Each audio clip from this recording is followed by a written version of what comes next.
जमिनी विकून मांडव टाकायचं बंद करा. पुढाऱ्यांच्या मागं फिरून पोरं बरबाद झालीत. लग्न साधी केली तरी बी पोरं होत्यात.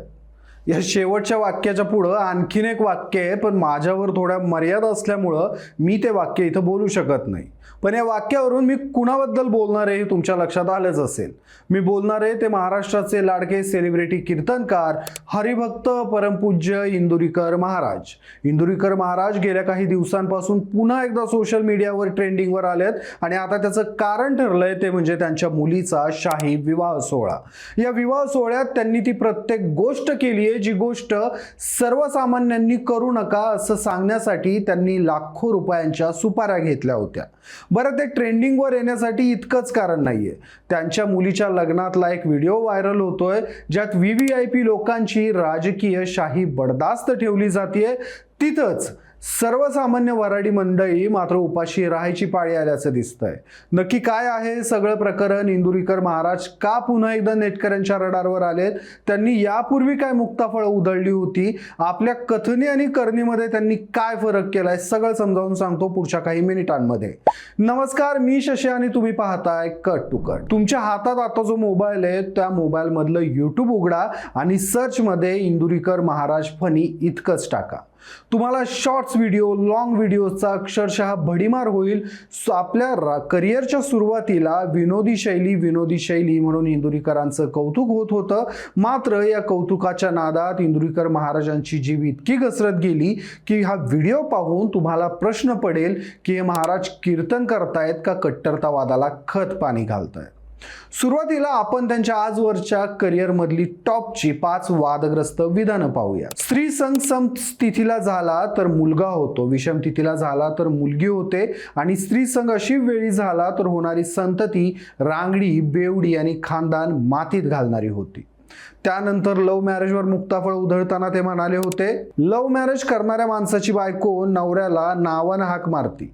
हा किती मोठा कमीपणा आहे. आपण पुरुष आहोत, पुरुष नवरा आहोत. बायकोनं मला एकेरी हाक मारली तर दात नाही का पाडणार तिचं? चप्पल किती बी भारी झाली म्हणून काय आपण गळ्यात घालतो का? चप्पल कुठं शोभती? बायको आहे ती, तिनं त्या मापात असावं.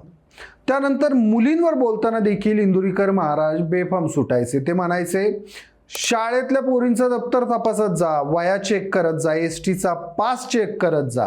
8-10 दिवस झाला आपल्या पोरीचा पास पंच नाही, मग पोरगी काय भुयारातनं वर्गात निघती का काय? मुलीचा मोबाईल चेक करत जा, त्याच्यात 3-3 सिम आहेत.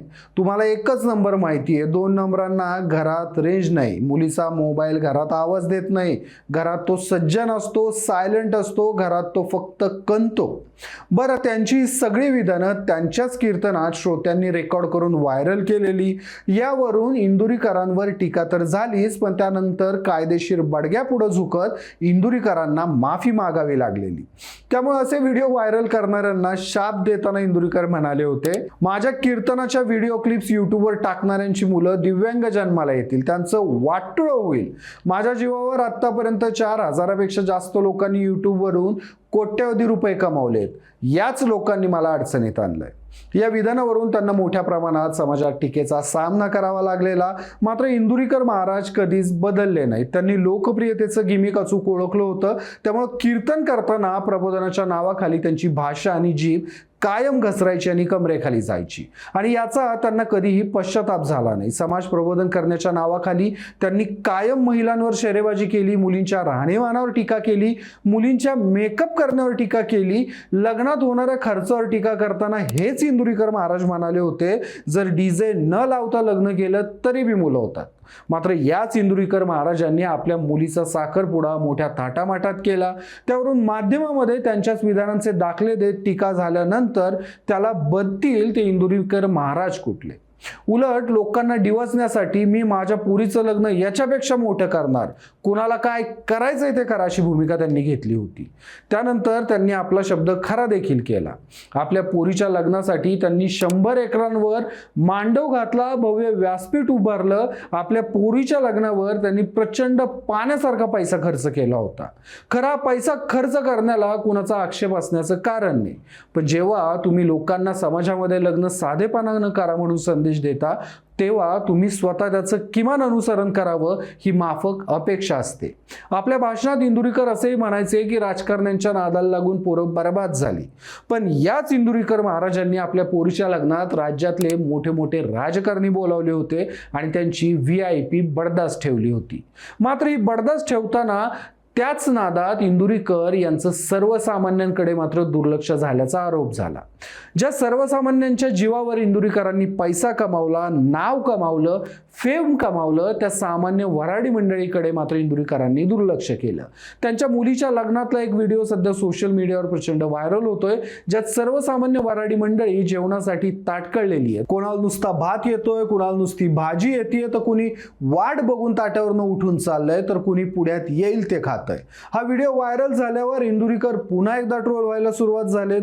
ज्या सर्वसामान्य नागरिकांच्या जीवावर आणि सामान्य कष्टकरी लोकांनी तुम्हाला दिलेल्या देणगीच्या पैशावर तुम्ही तुमचे इमले बांधले, त्यांच्या जेवणाकडे देखील तुम्ही राजकारण्यांची बडदास्त ठेवण्याच्या नादात दुर्लक्ष केल्याचा आरोप आता नेटकरी इंदुरीकरांवर करतायत. या लग्नाच्या निमित्तानं नेटकऱ्यांकडून आणखीन एक प्रश्न इंदुरीकरांना विचारला जातोय, तो म्हणजे आजवर गोरगरिबांच्या मुली मेकअप करायच्या, त्यावर पिंकी असं करती, पिंकी लाली लावती म्हणत तुम्ही तुमच्या कीर्तनातनं टीका करायचा. या गोष्टी चुकीच्या आहेत असं म्हणायचा, ते चुकीचं आहे हे सांगण्यासाठी तुम्ही लाखोंचं मानधन घ्यायचा. मग स्वतःच्या मुलीच्या लग्नात तुमचा हाच आदर्शवाद कुठे गेला होता? प्रश्न आणखीनही आहेत, पण आपल्याला काही मर्यादा येतात. इंदुरीकर स्वतःला कीर्तनकार म्हणवतात, प्रबोधनकार म्हणवतात. खरं महाराष्ट्राला संत तुकाराम, संत ज्ञानेश्वर, संत गाडगेबाबा, संत सावतामाळी, संत सेना महाराज अशा अनेक कीर्तनकारांची समृद्ध परंपरा लाभली आहे. त्यांनी कायम इथल्या अंधश्रद्धांवर, इथल्या रूढी परंपरांवर आसूड ओढले. त्यांनी लोकांना उपदेश करताना आपलं वर्तन आणि आचरण देखील तसंच ठेवलं. पण दुसरीकडं इंदुरीकर लोकांच्या मुलींच्या मेकअपवर नावं ठेवताना टाळ्या मिळवतात. मात्र जेव्हा स्वतःच्या मुलीवर नेटकरी टीका करतात, तेव्हा काय करायचंय ते करा, मी कीर्तन सोडून देईल अशी भूमिका घेतात. ज्या भागवत धर्माची पताका इंदुरीकर आपल्या खांद्यावर घेतात, त्या भागवत धर्माचा पाया रचणाऱ्यांनी कायम समाजात होणाऱ्या शोषणाविरुद्ध आवाज उठवला, त्याविरुद्ध ओळी लिहिल्या, त्याचं निरूपण केलं. पण PR राबवणारे इंदुरीकर महाराजांना मात्र याचा विसर पडला असं त्यांनी मुलीच्या लग्नात केलेल्या खर्चावरून वाटतंय. इंदुरीकरांनी कधीच इथल्या भागवत धर्मातल्या तुकारामांनी ज्या पद्धतीनं इथल्या शोषणाविरुद्ध टीका केली, इथल्या अंधश्रद्धांविरुद्ध आवाज उठवला, त्याविरुद्ध किंवा त्या पद्धतीनं इंदुरीकरांनी कधीही भूमिका घेतली नाही. मला यावेळी तुकाराम महाराजांची एक ओळ प्रकर्षानं आठवते, बोले तैसा चाले त्याची वंदावे पाऊले. तुम्हाला इंदुरीकर महाराजांबद्दल काय वाटतं? तुमची त्यांच्या वर्तणुकीबद्दल काय मतं आहेत? त्यांनी आपल्या मुलीच्या लग्नात केलेल्या उधळपट्टीबद्दल तुम्हाला काय वाटतं? तुमची मतं मला कमेंटमध्ये आवर्जून सांगा. व्हिडिओ आवडला असेल तर व्हिडिओला लाईक करा, शेअर करा आणि कट टू कटला सबस्क्राईब करायला विसरू नका.